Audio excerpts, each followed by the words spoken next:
இலங்கையில் இருக்கிற முஸ்லிம்கள் அவங்க இந்த விடுதலை புலிகளுடைய போராட்டத்தை ஆதரிக்கல. ஏன்?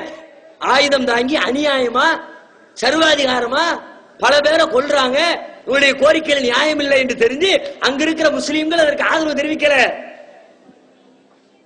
இவர்களால் கொல்லப்பட்ட முஸ்லிம்களுடைய எண்ணிக்கை எவ்வளவு தெரியுமா? எனக்கு ஆதரவு தெரிவிக்க மாட்டீங்களா? என் கூட நான் கூட்டத்துக்கு வரமாட்டீங்களா? அப்ப நீங்க உசுரோடு இருக்கக்கூடாது என்று பிரபாகரனால் விடுதலை புலிகளால் ஆயிரக்கணக்கான முஸ்லிம்கள் ஊருக்கு ஊர், ஒன்னு இல்ல ரெண்டு இல்ல, பட்டியல் போட்டா அதுவே பெரும்பட்டியல்.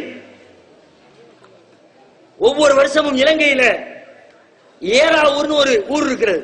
ஏராவூர், இந்த ஏராவூர்ல ஆகஸ்ட் மாதம் 11ஆம் தேதி சுஹதாக்கள் தினம்னு ஒரு நிகழ்ச்சி கொண்டாடுவாங்க.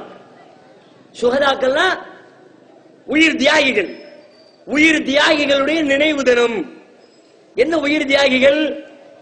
இத்தனை ஆண்டு காலமாக இந்த விடுதலை புலிகளால் கொல்லப்பட்டிருக்கிற முஸ்லிம் தியாகிகளை, முஸ்லிம் பொதுமக்களை நினைவு கூறுவதற்காக நடத்தப்படுகிற நாள் சுஹதாக்கள் தினம். அப்ப எந்த அளவுக்கு அவன் கொண்டு இருந்தா அதை நினைச்சு மறக்க முடியாம வருஷா வருஷம் நினைவுபடுத்தி அதிலிருந்து பாதுகாப்பு பெறுவதற்கான திட்டங்களை தீட்டுவதற்காக ஒரு நாளையே ஒரு சமூகம் உருவாக்குகிறது என்றால் அந்த சமூகம் எந்த அளவிற்கு பாதிக்கப்பட்டிருக்கும்? இதே அந்த நாளில் கடந்த 15-20 ஆண்டுகளுக்கு முன்பு இதே ஆகஸ்ட் 11 அதே ஏராவூரில் 160 முஸ்லிம்கள் கொல்லப்பட்டார்கள் விடுதலை புலிகளால். 1987 இலங்கை காத்தங்குடி 28 முஸ்லிம்கள் படுகொலை செய்யப்பட்டார்கள். 1988 அதே காத்தங்குடி முஸ்லிம்களுடைய 60 வீடுகள் நெருப்பு வைத்து தீக்கிரையாக்கப்பட்டது. அதே 1988 இலங்கை கல்முனையில 25 முஸ்லிம்கள் படுகொலை செய்யப்பட்டார்கள். 1989 இலங்கையின் கிண்ணியா என்ற ஊர் 28 முஸ்லிம்கள் சுட்டுக் கொல்லப்பட்டார்கள். 1990 மட்டக்களப்பு என்ற ஒரு ஊர், மட்டக்களப்புல தங்களின் இறுதி கடமையாக கருதக்கூடிய ஹஜ் கடமையை நிறைவேற்றுவதற்காக ஒரு முஸ்லிம்கள் கூட்டமாக விமானத்துக்கு செல்வதற்காக தயாராகி கொண்டிருக்கிறார்கள். தங்கள் உடலிலே அந்த ஹஜ் பயணத்திற்குரிய ஆடைகளை அணிந்து எஹ்ராம் என்று சொல்லப்படுகிற அந்த வெண்ணிற உடை தரித்து ஹஜ்ஜுக்காக கிளம்பிக் கொண்டிருந்த 68 ஹஜ் பயணிகளை வாகனத்தோடு கடத்தி சென்று வாகனத்திற்கு நெருப்பிட்டு கொளுத்தி நாசமாக்கியவர்கள் விடுதலை புலிகள். மறக்க முடியுமா? ஒரு முஸ்லிம் இதை ஆதரிப்பானா? ஒன்றா இரண்டா? நினைத்து பார்க்க முடியாத அளவிற்கு விடுதலை புலிகளுடைய கோர தாண்டவம் அங்கே அரங்கேறி இருக்கிறது இலங்கையிலே.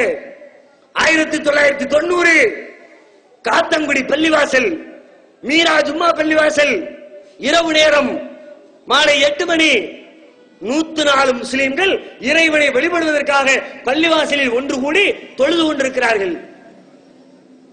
உள்ளே நுழைகிறது துப்பாக்கி ஏந்திய பயங்கரவாத விடுதலை புலிகளின் கூட்டம். காக்கை குருவிகளை சுட்டு தள்ளுவதை போன்று 104 முஸ்லிம்களின் மீதும் துப்பாக்கி சூடு. தொழுதுகிட்டு இருக்கிறவன் என்னடா பண்ணா? உன்ன பள்ளிவாசலுக்குள்ள நுழைஞ்சு இறைவனை வணங்கிக் கொண்டிருக்கிற ஒரு நிராயுதபாணியை தாக்கி அழிக்க வேண்டிய தேவை என்ன ஏற்பட்டது? ஒன்றா இரண்டா? முஸ்லிம்களை அவர்கள் அழித்தொழித்த பட்டியல் 1000க்கு மேல தேரும்.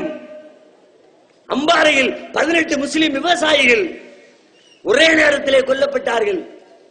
அது மாத்திரமில்ல, பெரும் பெரும் செல்வந்தர்களாக அங்கே பூர்வீகமாக பிறந்து வளர்ந்து தன்னுடைய சொந்த ஊரை சார்ந்தவர்கள் பல மாவட்டங்களில், விடுதலை புலிகளின் ஆதிக்கத்தின் கீழ் இருந்த பல மாவட்டங்களில், யாழ்ப்பாணம், மன்னாறு, முல்லைத்தீவு, கிளிநொச்சி, வவுனியா, இந்த மாவட்டத்திலே வாழக்கூடிய 85,000 முஸ்லிம்கள் ஒரே இரவில் ஓவர் நைட்டில் துப்பாக்கி முனையில் மிரட்டப்பட்டு உடுத்தி ஆடையோடு இங்கிருந்து கிளம்பி ஓடிவிடு என்று விரட்டி அடிக்கப்பட்டார்கள். தாம் சம்பாதித்த சொத்து பத்துக்களை எல்லாம் விட்டுவிட்டு, ஆசை ஆசையாய் கட்டி மகிழ்ந்த வீடு வாசல்களை எல்லாம் விட்டுவிட்டு, தாம் உருவாக்கி வளர்த்த தொழிற்சாலைகளை எல்லாம் விட்டுவிட்டு ஒரே இரவிலே 85,000 முஸ்லிம்கள் சொந்த தேசத்தில் அகதிகளாகப்பட்ட வரலாறு இலங்கையை தவிர வேறு எங்கும் நிகழ்ந்திருக்காது. இப்படிப்பட்ட கொடுமையை அரங்கேற்றிய அந்த இயக்கத்தை சார்ந்தவர்கள், அதற்காக தம்மை அர்ப்பணித்துக் கொண்டவர்கள், அப்படிப்பட்ட குற்றவாளிகளில் 3 பேர் இன்றைக்கு தூக்கு தண்டனை விதிக்கப்பட்டிருக்கிறது. தூக்கு தண்டனை கொடுக்காதன்னா இன்னும் இது மாதிரி லட்சம் பேரை கொள்றதுக்கா?